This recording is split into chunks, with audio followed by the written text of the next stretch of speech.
In this last section, I'm not going to explain how to do the moves so much. I'm just going to show you a whole bunch of different moves, talk a little bit about them, and hopefully if you're good enough to be doing these moves, you'll have an idea how you can learn them yourself. It won't take too long to explain all of them. This is just like a bonus if you feel really comfortable with the material and you want to challenge yourself to learning some other tricks. So first of all, if you've got a thread the needle in front of you, it's one that works above your head. You do a break and then come upwards. That can look really nice with a thread the needle. You can do a long arm from it, which is nice, so it takes you around. Just in the back of the hand rolls and letting the long arm move me around. They're quite fun. Yeah, it's a bit of a more challenging way to do a thread the needle because it's sort of pulling you down the whole time. So if you can do it here, you might find it takes you a bit longer to get it above your head. Also, from that sort of thread the needle idea, you can do wrist breaks. So I can change the direction of the hoop by bouncing against my wrist. So I could start with a thread the needle, and then I could do these wrist breaks where I'm breaking one hoop than the other. It doesn't really feel exactly like breaking. I'm kind of doing a lot of the stopping of the movement with wrist strength rather than breaking it so much against my arm. But yeah, it feels quite nice to throw in there. Similar move is a twist the stall, which again, this is what it looks like in front of you. But if you do it above your head, it's a bit more challenging. Looks like this. Looks quite nice in a pirouette. I'm doing this sort of thing, and bring it above my head, and spin out of it. Can look very effective. So that was quite fun. I'm doing that a lot on my wrists, keep it nice and stable. There's lots of variations we can do with the throws. We only really touched on them in the two-hand corkscrew variations. I can throw the left hoop really high and turn around. For example, like this. Like so. Under this left-hand throw, I can do a corkscrew jump. So this is the corkscrew jump. I'm going to have to do the left-hand throw quite high to give me time to do it. Looks like this. And I want to bring, after I've done this corkscrew jump, I want to bring the hoop over the left one. So it comes over the top, so I can come straight back with the corkscrew. Quite tricky, that one. Also, you don't need to do the jump, because you can just hold that hoop out. So it's an entirely superfluous throw, but it does look quite cool. To make the throw slightly less superfluous, I could make more of a pass. So after I've done this, I can grab it here and come back round. So it looks like this. That was quite tricky, but it kind of makes the throw a bit less pointless. Also around these sort of pass ideas, there's lots of different passes we could do. You could do, so that was passing it in front of me here, which is quite awkward. So the other thing we could do is we could pass it around my neck. So this one it's easier if my right hand's pointing downwards and I take it with my left hand pointing downwards. So to make that fit in with the corkscrew, I'm going to twist the hoop in the air. So I get to this point at the top, twist it here, and then I do the throw with the left. So the sequence is, I'm here, get to here, I twist, bring it here, as it's coming across my body, I'm going to do that left hoop throw, do the pass, catch it, and you can see they've changed over hands like this. So I'll show you that full speed.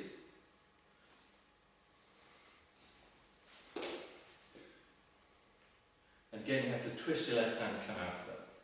As you can do, we've already looked at the neck pass. Well, I put it onto my neck and come out, like so. We could bring it right down onto the chest to do the pass. And I could do that with my left hand if I like to. Bring it on here, down. Bring my other hand up. Again, I do some twisting to get out of position. You could pass it onto your foot. If I'm turning and I let go of the hoop, I can do a horizontal spin on my foot. I could use that horizontal spin I'm doing on my foot, which is quite tricky. I could do that horizontal spin, like so. I could use that time to pass the other hoop somewhere else. So I'll show you what that looks like. I'm going to drop it from my right hand, and I'm going to do, well then I just do a stall. So you don't have to do a spin on your foot. We could just do it as a stool and turn. The slightly fancier is doing it as a foot spin, like so. There's the left hand throw where you pop it behind your back that we looked at. So I'm doing the left hand corkscrew. I reach all the way around behind my back and then I catch it with my right hand behind my back as well. It's a really very awkward throw, but we can fit it in as a 2-hoop move. I can show you what that looks like. My hook the other way around. A couple of ways you can do it. You can find a way to pass it onto your body. So you can have the hoop on a part of your body, or you can do it as a throw to give you time to make this awkward little throw around your body. I'll show you the throw first. And here we're going to throw the right hoop. And I find the right hoop maybe slightly more challenging to throw from the corkscrew. But if we twist our hand around as we do it and come up, that was one of the ways we practiced doing those throws. So I'm going to twist my right hand at the top until my palm's facing downwards, and then do the throw. And that just makes it a bit easier. Show you what that looks like. Twist it round. Come back into the corkscrew. Do that again.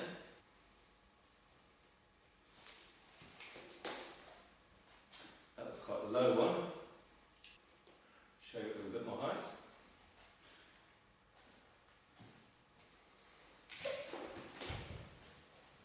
Like so. Another way you can do that, which is quite silly and probably even more difficult. If you do a spin on your nose, I'm going to take my hat off for this one. Right, here we go.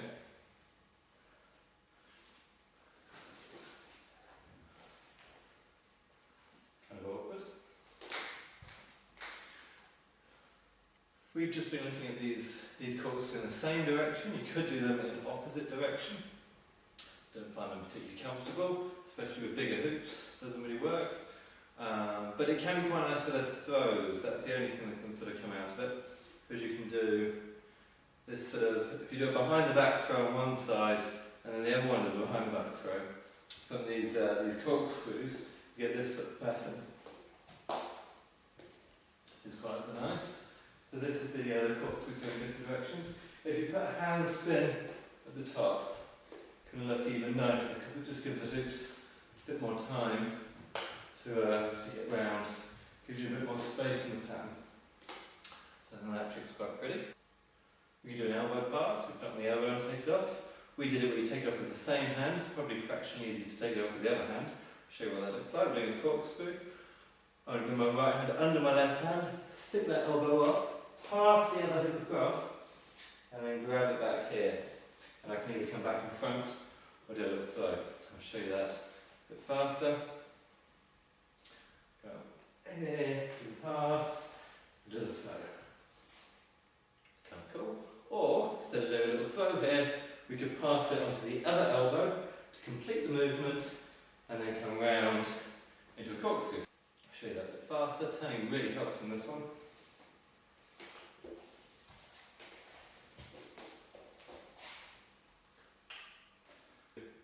We can do 2 circles at the top and the bottom without doing a grip change with one hoop by having my hands in a different position. Instead of having my palm facing up and my palm facing down, and I can wrap my arm up into these sort of cradle positions where I can fit in an extra circle.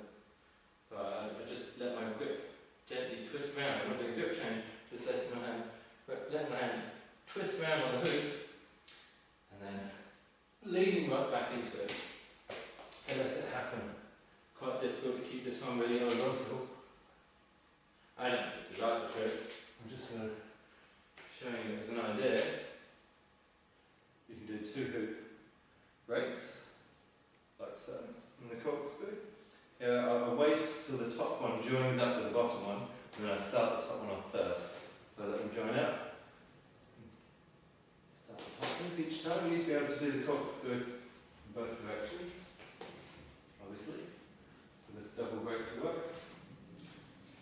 Feels okay. You can do passes around the neck.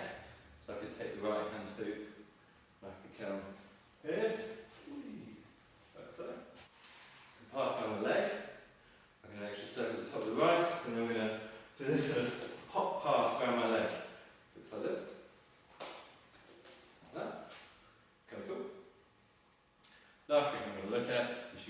double arm break, which is kind of cool. So you need to go through the corkscrew in both directions.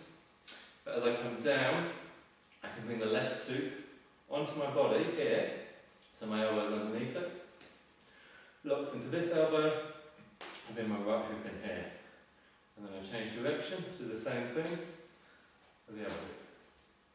So I'm going one way then the other, bringing the hoop onto my body, locking the other one into my elbow. Yeah. So those are some pretty advanced horizontal hooping variations. If you can learn any of those and whack them into your flow, it's going to look pretty great.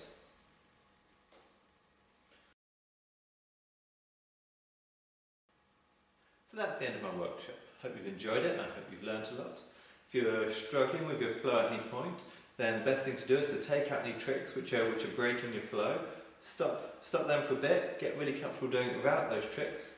Try and learn the tricks that you're struggling with by themselves and get really solid at them before trying to then put them back into your flow. Remember to keep spinning and just feeling the movement as freely as possible. As soon as the tricks become really easy, then you can put them into your flow and it makes everything feel really smooth and enjoyable. So yeah, I said at the start of the video I'm doing a tour in the States with Valentina Martin. It's called the Dreaming Circles US Tour, and dates of that you can find at the link in the bottom. There's also some tutorials that I have on Hoop City. There's a module called Twin Hooping that I teach on Hoop City, and you can subscribe to that if you look in the details at the bottom. And no, it's not over there, is it? It's over there. This workshop is completely free, but if you have particularly enjoyed it, particularly learned a lot from it, and you want to donate some money to me, you can. There's a link in the video description. It takes you to a PayPal button, so it's really easy to use.